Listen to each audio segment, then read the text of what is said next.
Have you ever applied to a data analytics job? Maybe after a few weeks, you opened your email and you see those words. We regret to inform you that rejection can be very painful. And at that point, you start wondering, am I not good enough? What am I doing wrong? Did I choose the wrong career? Here is the thing many aspiring data analysts don't realize. Rejection can actually move you closer to getting hired if you learn how to use it properly. And in this video, I'm going to teach you exactly how to use rejections for your improvement. I remember when I applied for a particular role, I so prepared for this job. I felt I was ready. Within me, I prepared my best. But guess what? I got rejected after a few weeks. I went back, I sat down. To be honest, at first, I felt bad. I asked myself some questions. Am I not good enough? Is this career actually for me? Because I was transitioning from a different field to data analytics. So I had so many questions at the time. But after those questions, I brought out my CV, my portfolio, everything I used for that job. I brought it out. I started looking at it all over. I was looking at it. That was when I realized something. I was doing so many things wrong. Not just one thing. From my CV to my portfolio, everything was wrong. I wasn't approaching that role the way I was supposed to approach it. That is where tailoring your CV for that particular job you're applying comes in. When I brought out that job role, the responsibilities and every description about that job, and I brought out my CV, I looked at my portfolio, I just saw the reason why no recruiter will hire me for that particular role. I was doing everything wrong. I had a generic CV. My CV is talking to all these analytics roles.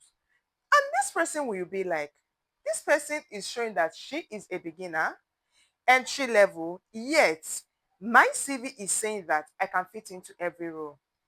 That is why it is good to tailor your CV to that particular job you're applying to. That was when my mindset shifts. If I do not get rejected for that job, that was not even a high paying job. But of course, as an entry level at the time, I wanted the job with everything in me.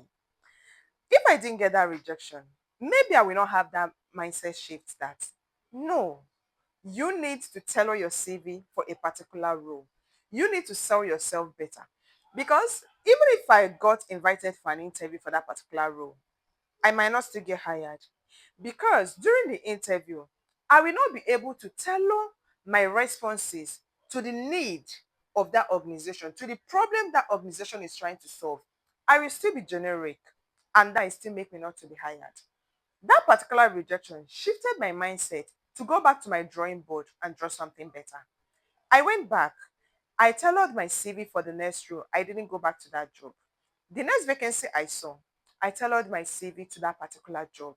The way I tailored my CV was that if you're a recruiter and you're looking at my CV with the job responsibilities, I'll be among the first three that you're calling for interview. And guess what? I got called for an interview. I don't want to bore you with the rest of the story of what happened and how I actually got hired. But what I'm trying to tell you is that every rejection should not be personalized. Don't take it in. Don't think that these people know you. They don't know you. Where did they know you from? You only applied to a job online. They don't know you personally. So why would they want to reject you personally if you're doing everything right? So next time you get that, we are sorry to inform you. Here are the things to do. One, go back to your CV. Look at your CV all over. Don't go to your CV at that moment because whenever we get that rejection email, we have some kind of shift in our emotions. We feel sad. Whenever we make decisions from emotion straight, we tend to make mistakes. Allow yourself to be able to overcome that particular emotion at the moment, that emotion of disappointment, that emotion of sadness, anger. Just come out of it. Take out your time and start looking at your CV. Start from the beginning. By the time you get to the bottom, you will see why you were not hired. If by any means you are not able to realize why you were not called for interview, kindly leave me a comment if you want me to look at your CV, look at your resume, or even look at your portfolio. I will be glad to do that. And a disclaimer, I'm not trying to say that once your CV is perfect, you'll be called for every interview. No, I'm talking about a job you know that you rightly qualified for. Because so many people get rejected because they apply to jobs they are not qualified for. So if you're the kind of person that applied to any job that you're not qualified for, you'll be able to find out whenever you're reviewing that your rejection email. Always go back to that job description. Place it by the right. Get your resume. Place it by the left. Have them on both screen on your laptop and start looking at them.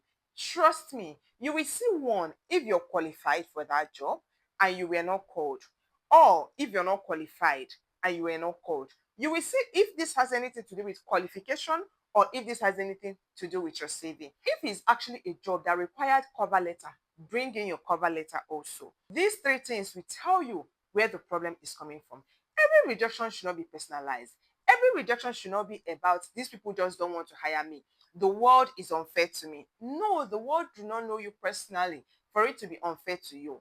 But rather, there is something you're just not getting right. If after looking at your CV, cover letter, and the job description, you're still not seeing where the problem is, go back to your portfolio. Review the job description. Look at your portfolio. Put yourself in the shoes of these recruiters. First of all, ask, if I'm the one that is a recruiter and this person applied for this particular job, will I hire the person? When you genuinely look at these things, you will see why you're being rejected. So every rejection brings you closer to reviewing your CV and doing the right thing, knowing how to write a better cover letter, looking at your portfolio and making few adjustments. It brings you closer to the next job that you'll be hired. So do not take this personal. Do not think that, oh, they just don't want to hire me. Take this for it to be the shift you need in your mindset for you to do the right thing and get closer to getting hired in that next application you are about to do. I also need to add this part. Know how to communicate, know how to do your weddings. If you don't know how to do these weddings, you can Google it. You can ask for help from ChatGPT or any AI tool you're using. You see that first summary, that description, put your all there because that is the first thing they see. That is where they get to know you. That is where they see some of the values they're looking for before they go to your professional experiences, before they go to your skills. That summary, put in your best. If you cannot do it, look for help. You can use AI tools, you can use Google, you can use anybody you feel like is in your line of profession but is ahead of you that is willing to actually review it. You can look for help. Just ask. Many people are willing to help, but please do not internalize rejections. The more you internalize rejections, the more you keep doing something wrong, the more you keep shifting away from your next job. If you're internalizing it, you will not even see that you're doing anything wrong. You will not even see ways to make adjustments. All you're going to be doing is to be moody, to be angry, and guess what? You will not still touch the right thing that will actually bring you closer to your next job. See you on the next one. Bye.